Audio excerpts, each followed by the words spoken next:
Hello नमस्कार दोस्तों, आज हम आप लोगों के लिए लेकर के आए हैं वैसे प्रश्न जो आने वाले एनटीपीसी एग्ज़ाम में आने की प्रबल संभावना है। तो चलिए देखते हैं। पहला प्रश्न कहता है, केंद्रीय जल एवं विद्युत शोध केंद्र कहाँ स्थित है? खगड़वासला में। केंद्रीय जल एवं विद्युत शोध केंद्र कहाँ स्थित है? तो खगड़वासला में। केंद्रीय चावल अनुसंधान संस्थान कहाँ स्थित है? कटक में। राष्ट्रीय स्मार्ट गवर्नमेंट संस्थान कहाँ स्थित है? हैदराबाद में। राष्ट्रीय भूभौतिकी अनुसंधान संस्थान और डीएनए फिंगर प्रिंटिंग और डायग्नोस्टिक्स कहाँ स्थित है? हैदराबाद में। अगला प्रश्न है, Tata institute of fundamental research कहाँ स्थित है? मुंबई में। भारतीय मौसम वेधशाला कहाँ स्थित है? पुणे में। भारतीय मौसम वेधशाला कहाँ स्थित है? पुणे में। केंद्रीय चमड़ा अनुसंधान संस्थान कहाँ स्थित है? चेन्नई में। केंद्रीय चमड़ा अनुसंधान संस्थान चेन्नई में। केंद्रीय आलू अनुसंधान संस्थान कहाँ स्थित है? शिमला में। हड़प्पा सभ्यता की खोज कब और किसने की थी? 1921 ईस्वी में दयाराम साहनी ने। 1921 ईस्वी में दयाराम साहनी ने। हड़प्पा रावी नदी के किनारे पाकिस्तान के मोंटगोमरी जिले में स्थित है। अगला प्रश्न है, कहता है 1857 के विद्रोह के नायक और उसके कार्यक्षेत्र। 1857 के विद्रोह के नायक और उसको कार्यक्षेत्र है। कुंवर सिंह कहाँ से थे? जगदीशपुर आरा से थे। नाना साहब कानपुर से 1857 के क्रांति के नेतृत्व कर रहे थे। नाना साहब कानपुर से। वक्त खां दिल्ली से।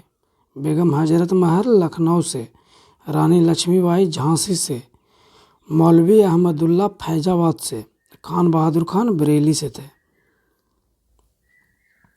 तात्या टोपे का मूल नाम रामचंद्र पांडुरंग था। तात्या टोपे का मूल नाम रामचंद्र पांडुरंग था। 1928 में कलकत्ता अधिवेशन की अध्यक्षता किसने किया था? मोतीलाल नेहरू ने। 1905 में बनारस अधिवेशन की अध्यक्षता किसने किया था? गोपाल कृष्ण गोखले ने। 1929 ईस्वी में लाहौर अधिवेशन की अध्यक्षता किसने किया था? जवाहरलाल नेहरू ने। 1931 ईस्वी में कराची अधिवेशन की अध्यक्षता किसने किया था? सरदार वल्लभ भाई पटेल ने। भारतीय संविधान के भाग 4 में अनुच्छेद 36 से 51 तक राज्य के लिए नीति निदेशक तत्व का वर्णन है। अनुच्छेद 39 के सी में धन का समान वितरण का उल्लेख है। अनुच्छेद 40 में ग्राम पंचायत के गठन का उल्लेख है। अनुच्छेद 48 में कृषि में पशुपालन का उल्लेख है। अनुच्छेद 49 में स्मारकों, स्थानों, वस्तुओं का संरक्षण है। अनुच्छेद 50 में कार्यपालिका को न्यायपालिका से अलग करता है। मोबाइल में प्रयुक्त कुछ शब्दाक्षर और उसका विस्तार अर्थ है। सिम का अर्थ होगा सब्सक्राइब आइडेंटिफिकेशन मॉड्यूल। सिम का फुल फॉर्म समझ सकते हैं। सिम का फुल फॉर्म होगा सब्सक्राइब आइडेंटिफिकेशन मॉड्यूल। रैम का फुल फॉर्म होगा रैंडम एक्सेस मेमोरी। रोम का अर्थ होगा रीड ओनली मेमोरी। पीएनजी का अर्थ होता है portable network graphics. PNG portable network graphics. IP का अर्थ होता है इंटरनेट प्रोटोकॉल। वायरस VIRUS यह शॉर्ट फॉर्म है। इसका फुल फॉर्म होता है whittle information resource under says. अगला प्रश्न देखते हैं। सीमा रेखा और उससे संबंधित देश है, यानी दो गो देश है, उसके बीच में कौन सी सीमा रेखा है? वह है 24वीं समांतर रेखा भारत और पाकिस्तान के बीच है। 24वीं समांतर रेखा भारत और पाकिस्तान के बीच है। रेड क्लिफ रेखा भारत और पाकिस्तान के बीच है। मैकमोहन रेखा भारत और चीन के बीच है। यह कब हुआ था? 1914 ईस्वी में। डुरांड रेखा पाकिस्तान और अफगानिस्तान के बीच है। हिंडरमन रेखा जर्मनी और पोलैंड के बीच है। मैगिनॉट रेखा जर्मनी और फ्रांस के बीच है। मैगिनॉट रेखा जर्मनी और फ्रांस के बीच है। ओडरनीसे रेखा जर्मनी और पोलैंड के बीच है। ओडरनीसे रेखा। मैनरहीम रेखा रूस और फिनलैंड के बीच है। 49वीं समानता रेखा यूएसए और कनाडा के बीच है। 49वीं समानता रेखा। 38वीं समानता रेखा उत्तर कोरिया और दक्षिण कोरिया के बीच है। 17वीं समानता रेखा उत्तरी वियतनाम और दक्षिणी वियतनाम के बीच है। 17वीं समानता रेखा उत्तरी वियतनाम और दक्षिणी वियतनाम के बीच है। अगला प्रश्न है 1 डिग्री देशांतर का भूमध्य रेखा पर दूरी 111.32 किलोमीटर होता है। 1 डिग्री देशांतर का भूमध्य रेखा पर दूरी 111.32 किलोमीटर होता है। भूमध्य रेखा विषुवत रेखा, भूमध्य रेखा या विषुवत रेखा पर 21 मार्च और 23 सितंबर भूमध्य रेखा पर 21 मार्च और 23 सितंबर को दिन और रात बराबर होता है। भूमध्य रेखा को 2 बार काटने वाली नदी कौन सी है? कांगो नदी। कहाँ से बहती है? अफ्रीका से। कांगो नदी कहाँ में बहती है? अफ्रीका में बहती है। भूमध्य रेखा को 2 बार काटती है। चीनी यात्री हेनसांग किसके शासनकाल में भारत आया था? हर्षवर्धन के शासनकाल में भारत आया था चीनी यात्री हेनसांग। हेनसांग की यात्रा का वर्णन, हेनसांग की यात्रा का वर्णन वृत्तांत सेयुकी में है। बिंदुसार के दरबार में डायनोसियस भारत आया था। बिंदुसार के दरबार में डायनोसियस भारत आया था। चंद्रगुप्त मौर्य के दरबार में कौन भारत आया था? मेगास्थनीज। चंद्रगुप्त द्वितीय के दरबार में फाहियान भारत आया था। चंद्रगुप्त द्वितीय के दरबार में फाहियान भारत आया था। जयप्रकाश नारायण ने संपूर्ण क्रांति का आह्वान किया। उन्होंने 1950 में सर्वोदय योजना भी प्रारंभ किया था। जयप्रकाश नारायण का जन्म सिताब दियारा में 11 अक्टूबर 1902 ईस्वी को हुआ था। उन्हें लोकनायक के नाम से जाना जाता है। लोकनायक के नाम से किसे जाना जाता है? जयप्रकाश नारायण को। Wings of fire, wings of fire ignited minds India my dream पुस्तक के लेखक कौन है? Doctor APJ Abdul Kalam. अगला क्वेश्चन है glimpses, glimpses, glimpses of world history मेरी कहानी डिस्कवरी ऑफ इंडिया के लेखक कौन है? Jawaharlal Nehru. The God of small things पुस्तक के लेखक कौन है? अरुंधति राय। बहुत बार यह पूछा गया प्रश्न है। The God of small things पुस्तक के लेखक कौन है? अरुंधति राय। भाखड़ा नंगल बांध किस नदी पर स्थित है? सतलुज नदी पर स्थित है भाखड़ा नंगल बांध। अगला प्रश्न कहता है नदी पर बने बांध और परियोजना देख लेते हैं। रंजीत सागर बांध रावी नदी पर है। रंजीत सागर बांध रावी नदी पर है। रंजीत सागर बांध रावी नदी पर है। दुलहस्ती परियोजना चिनाब नदी पर है। दुलहस्ती परियोजना चिनाब नदी पर है। सलाल परियोजना भी चिनाब नदी पर है। सलाल परियोजना चिनाब नदी पर है। फरक्का परियोजना गंगा नदी पर है। फरक्का परियोजना गंगा नदी पर है। माता टीला परियोजना बेतवा नदी पर है। माता टीला परियोजना बेतवा नदी पर है। उकाई परियोजना ताप्ती नदी पर है। उकाई परियोजना ताप्ती नदी पर है। काकरापारा परियोजना ताप्ती नदी पर है। काकरापारा परियोजना भी ताप्ती नदी पर है। हीराकुंड बांध परियोजना महानदी पर है। भाखड़ा नंगल परियोजना सतलुज नदी पर है। भाखड़ा नंगल परियोजना सतलुज नदी पर है। इससे एक प्रश्न, इतने सारे से एक प्रश्न पूछे जाते हैं बांध से संबंधित या परियोजना से संबंधित। अर्थशास्त्र के लेखक कौन है? चाणक्य हैं। अर्थशास्त्र के लेखक चाणक्य है। राजतरंगिणी पुस्तक के लेखक कौन है? कल्हण है राजतरंगिणी पुस्तक के लेखक। चचनामा के लेखक कौन है? अली अहमद है चचनामा के लेखक। अष्टाध्यायी पुस्तक के लेखक कौन है? पाणिनि। अष्टाध्यायी पुस्तक के लेखक है पाणिनि। ब्राह्म समाज के संस्थापक कौन थे? राजा राम मोहन राय ब्राह्म समाज के संस्थापक हैं। आत्मीय सभा के संस्थापक कौन है? राजा राम मोहन राय आत्मीय सभा के संस्थापक है। वेदांत कॉलेज के संस्थापक राजा राम मोहन राय। वेदांत कॉलेज के संस्थापक राजा राम मोहन राय। आर्य समाज के संस्थापक दयानंद सरस्वती। आर्य समाज के संस्थापक दयानंद सरस्वती। प्रार्थना समाज के संस्थापक आत्माराम पांडुरंग। प्रार्थना समाज के संस्थापक आत्माराम पांडुरंग। रामकृष्ण मिशन के संस्थापक स्वामी विवेकानंद। रामकृष्ण मिशन के संस्थापक स्वामी विवेकानंद। बेलूर मठ के संस्थापक कौन है? स्वामी विवेकानंद। बेलूर मठ के संस्थापक कौन है? स्वामी विवेकानंद। वेद समाज के संस्थापक कौन है? केशव चंद्र सेन। वेद समाज के संस्थापक केशव चंद्र सेन। अगला प्रश्न है, सतलुज नदी तिब्बत में मानसरोवर झील के पास रकसताल से निकलती है। सतलुज नदी चिनाब नदी से मिलकर पंचनद का निर्माण करती है। यह भी बहुत बार पूछा गया प्रश्न है कि पंचनद का निर्माण किन दो नदियों के मिलने से होता है? तो सतलुज नदी और चिनाब नदी, ये दोनों मिलकर पंचनद का निर्माण करती है। कावेरी नदी का उद्गम स्थल ताल कावेरी में है।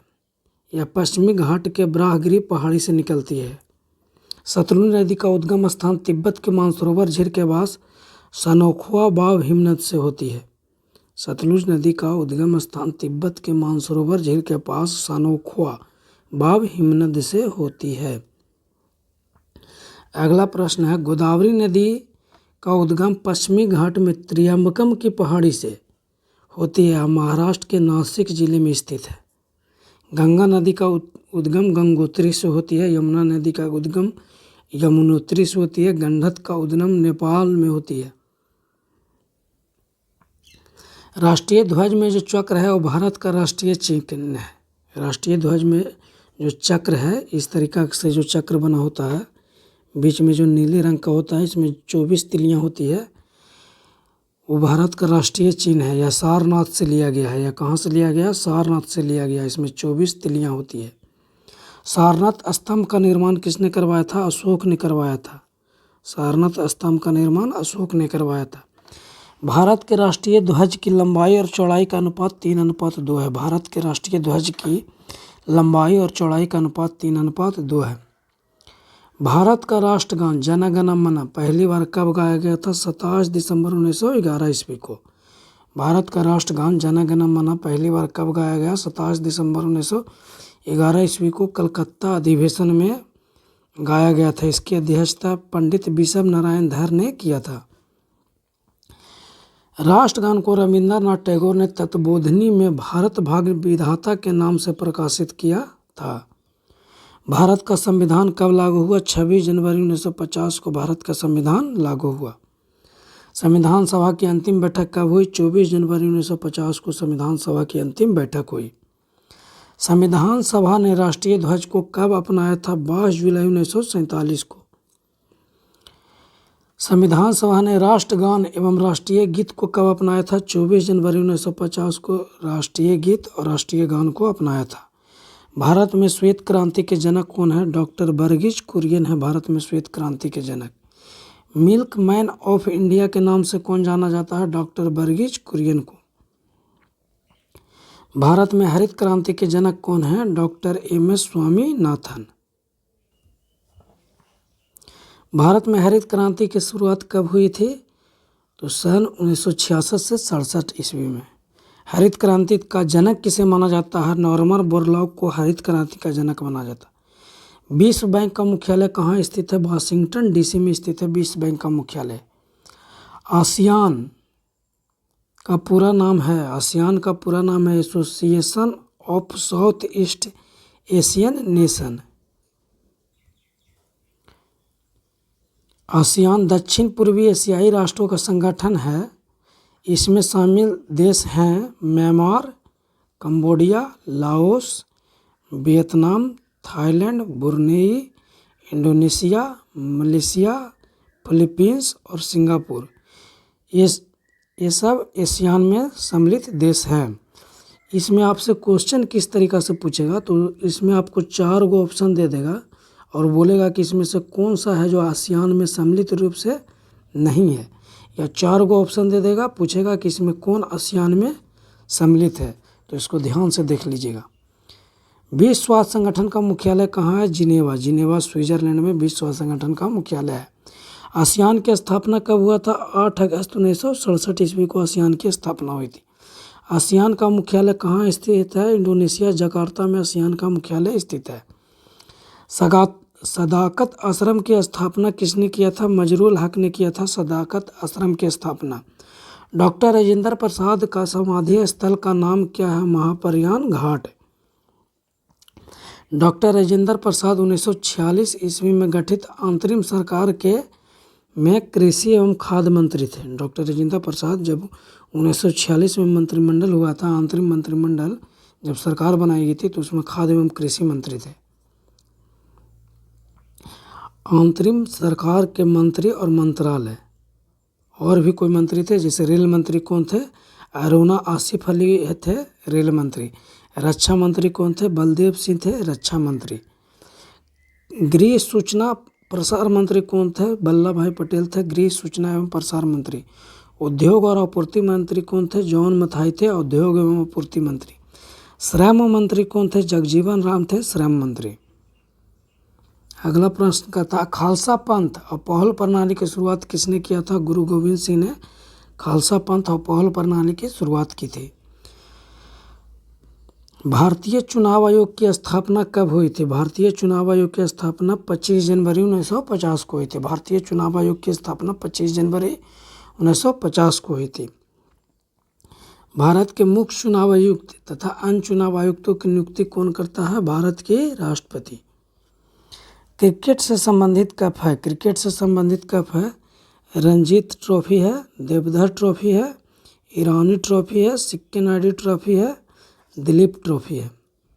फुटबॉल से संबंधित कप है Davis Cup, Merdeka Cup, Santosh Trophy, Rovers Cup, Federation Cup. ये सभी फुटबॉल से संबंधित है। हॉकी से संबंधित कप है आगा खां कप और बेटन कप और ध्यानचंद ट्रॉफी हॉकी से संबंधित है। ध्यानचंद ट्रॉफी हॉकी से संबंधित है और ध्यानचंद को हॉकी का जादूगर कहा जाता है, याद रखिएगा। बंकिम चंद्र चटर्जी के उपन्यास आनंद मठ से सन्यासी विद्रोह प्रसिद्ध हुआ था। आपसे क्वेश्चन पूछेगा सन्यासी विद्रोह किससे प्रसिद्ध हुआ था? आनंद मठ से प्रसिद्ध हुआ था। आनंद मठ किसने लिखी थी? बंकिम चंद्र चटर्जी ने लिखी थी। आनंद मठ से ही भारत का राष्ट्रीय गीत वंदे मातरम लिया गया है। सन्यासी विद्रोह केना सरकार के नेतृत्व में 1766 से 1800 ईस्वी के बीच बिहार और बंगाल के में चला था। स्वप्न सुंदरी कुचिपुड़ी नृत्य से संबंधित है। स्वप्न सुंदरी। कर्मयोग, गान योग, राजयोग आदि पुस्तकें के लेखक कौन है? स्वामी विवेकानंद। स्वामी विवेकानंद द्वारा निकाला गया मासिक पत्रिका का नाम क्या है? प्रबुद्ध भारत। स्वामी विवेकानंद द्वारा निकाला गया मासिक पत्रिका का नाम है प्रबुद्ध भारत। एक कंपन या दोलन पूरा करने में लगा समय आवर्तकाल कहलाता है। आवृत्ति बराबर होता है, आवृत्ति बराबर 1 सेकंड में कंपनों की संख्या होता है। पृथ्वी की सतह से, अगला क्वेश्चन है, पृथ्वी की सतह से ऊपर या नीचे जाने पर आवर्तकाल तथा जी का मान घटेगा। आवर्तकाल भी पृथ्वी की सतह से ऊपर या नीचे जाएंगे तो घटेगा और जी का मान भी घटेगा। सरल लोलक की घड़ी को पहाड़ी पर या चंद्रमा पर ले जाएं तो आवर्तकाल बढ़ेगा, अतः यह सुस्त हो जाएगी। सरल लोलक की घड़ी पहाड़ पर ले जाएंगे तो उसका आवर्तकाल बढ़ जाएगा या सुस्त हो जाएगी। प्रकाश की तरंगों के एक माध्यम से दूसरे माध्यम में जाने पर क्या अप्रभावित रहता है? आवृत्ति अप्रभावित रहता है। प्रकाश की तरंगों के एक माध्यम से दूसरे माध्यम में जाने पर क्या अप्रभावित रहता है? तो आवृत्ति अप्रभावित रहता है। सघन माध्यम में प्रकाश का वेग कम, सघन माध्यम में प्रकाश का वेग कम जबकि विरल माध्यम में अधिक होता है। प्रकाश की किरणें विरल से सघन माध्यम में प्रवेश करते ही उसकी चाल और तरंग दैर्घ्य घट जाती है। प्रकाश की किरणें विरल से सघन में प्रवेश करते ही चाल और उसकी तरंग दैर्घ्य घट जाती है। मनुष्य के नेत्र के रेटिना पर प्रतिबिंब वास्तविक उल्टा होता है। रेटिना पर्दे की भांति कार्य करता है। रेटिना पर्दे की भांति कार्य करता है। मनुष्य के नेत्र के रेटिना पर प्रतिबिंब वास्तविक तथा उल्टा बनता है। मानव नेत्र उत्तल लेंस होता है। मानव नेत्र उत्तल लेंस होता है, उसका पूर्णांक 1.46 होता है। नेत्र का रंग आयरिस पर निर्भर करता है। नेत्र का रंग आयरिस पर निर्भर करता है। सीमेंट में चूने की दिए गए मात्रा से अधिक होने पर उसमें दरार पड़ जाता है। सीमेंट में किसकी मात्रा अधिक होने पर तुरंत जम जाता है? एल्यूमिना की मात्रा अधिक होने पर तुरंत जम जाता है।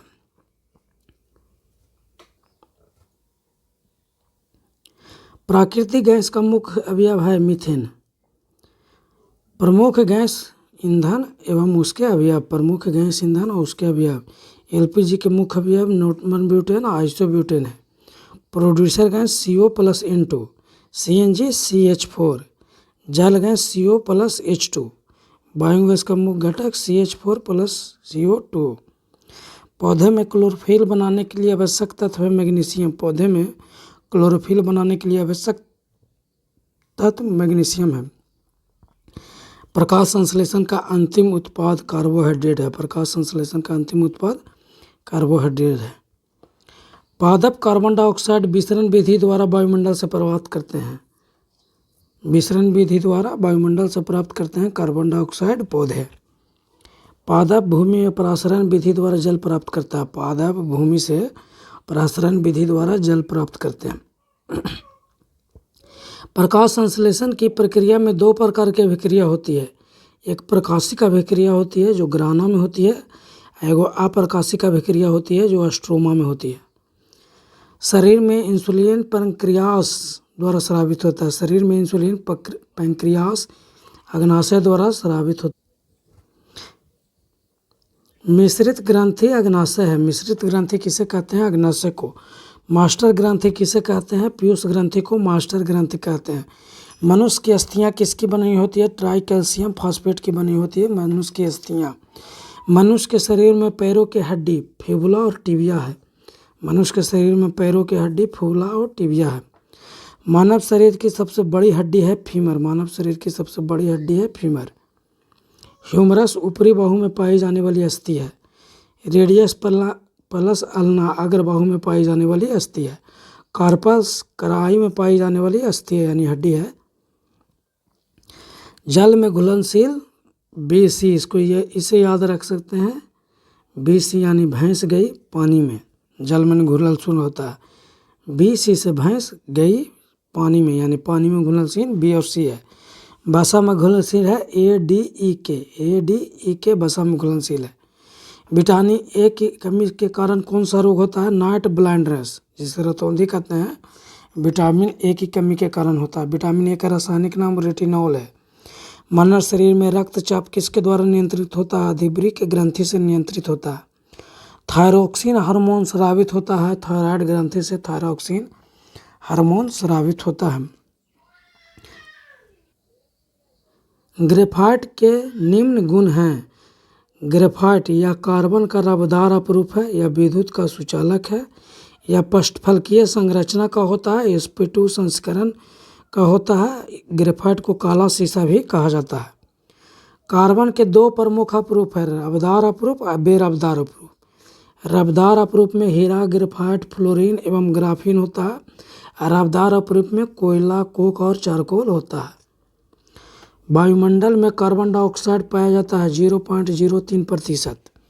प्रथम पुर्तगाली वास्को डी गामा कालीकट बंदरगाह पर पहुंचा था 17 मई 1498 को। प्रथम पुर्तगाली वास्को डी गामा कालीकट बंदरगाह पर कब पहुंचा था? 17 मई 1498 को। कालीकट के तत्कालिक शासक जुमरीन ने वास्को डी गामा का स्वागत किया था।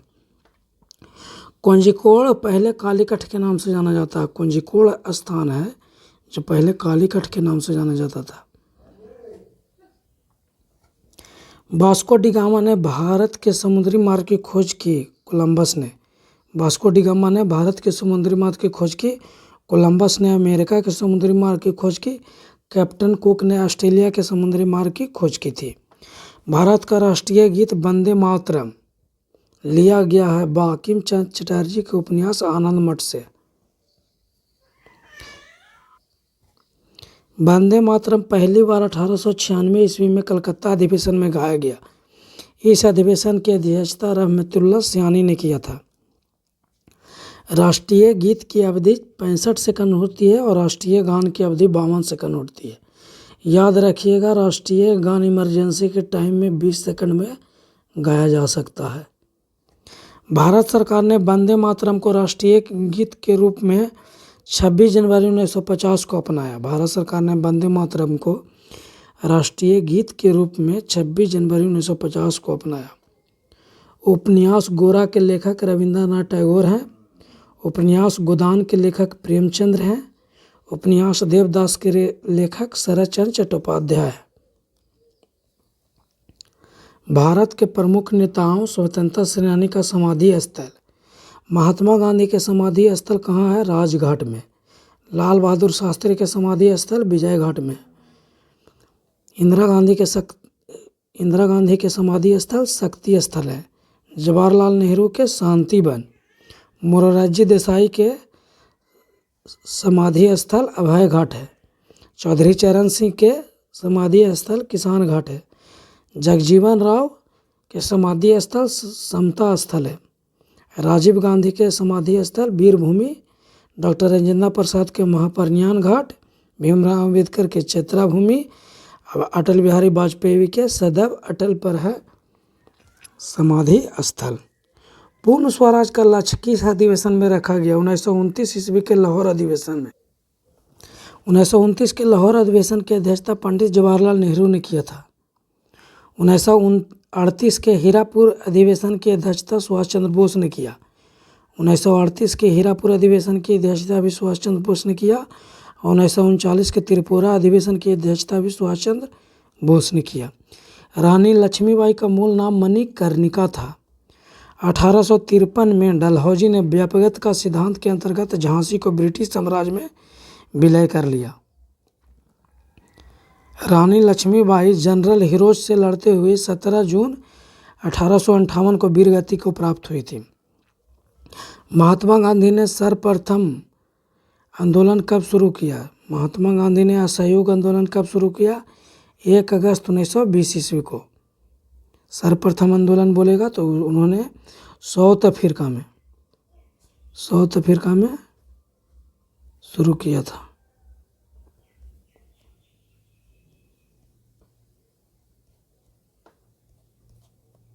महात्मा गांधी ने सर्वप्रथम आंदोलन कहाँ शुरू किया था? साउथ अफ्रीका ने। भारत में बोलेगा तो चंपारण में, 1917 ईस्वी में Champaran.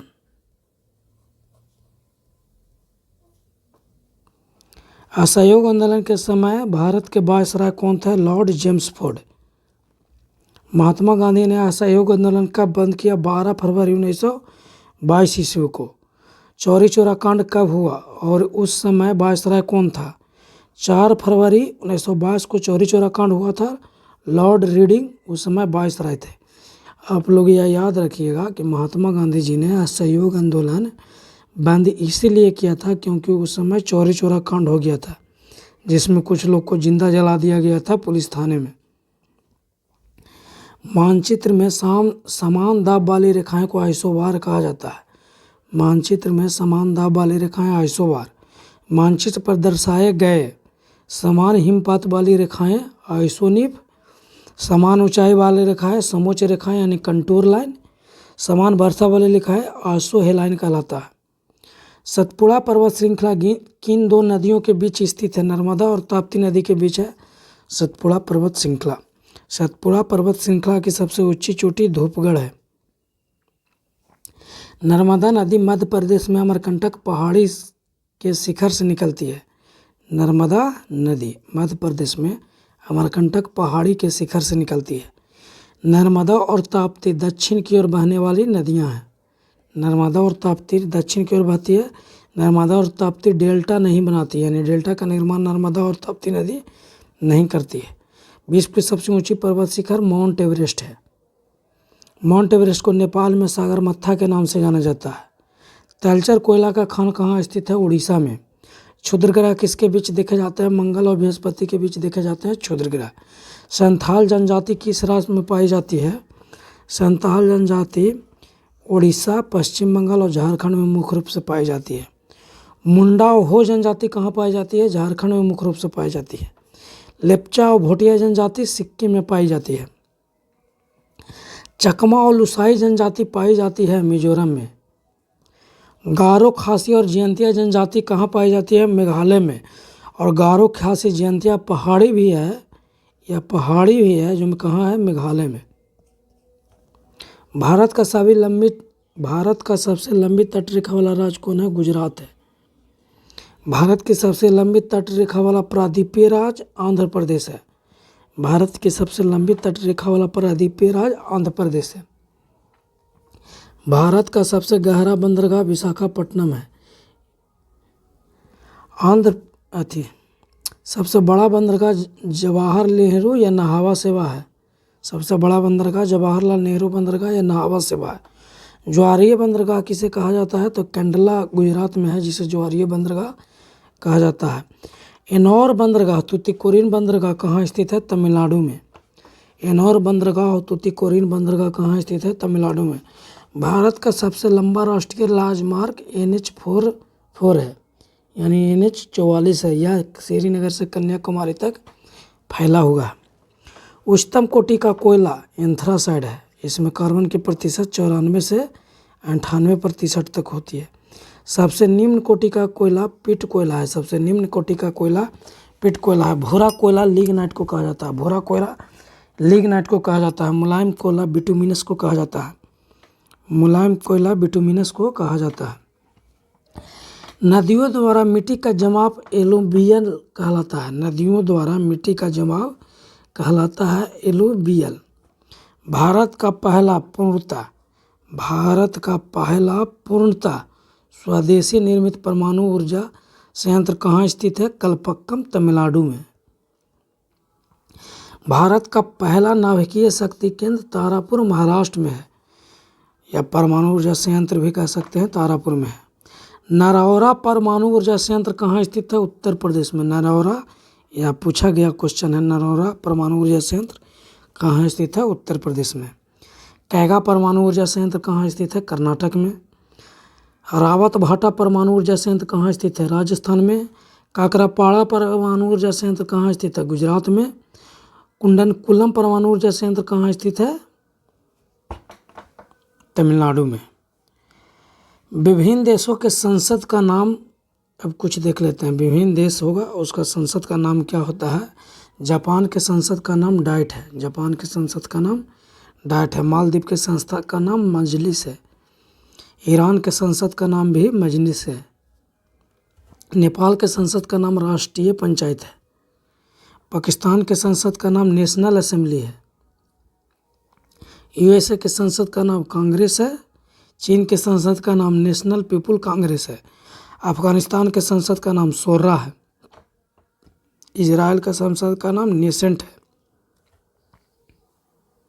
Thank you for watching. Video अच्छा लगा हो तो लाइक कर दीजिएगा, सब्सक्राइब कर दीजिएगा और अपने दोस्तों को शेयर करना नहीं भूलिएगा। Thank you.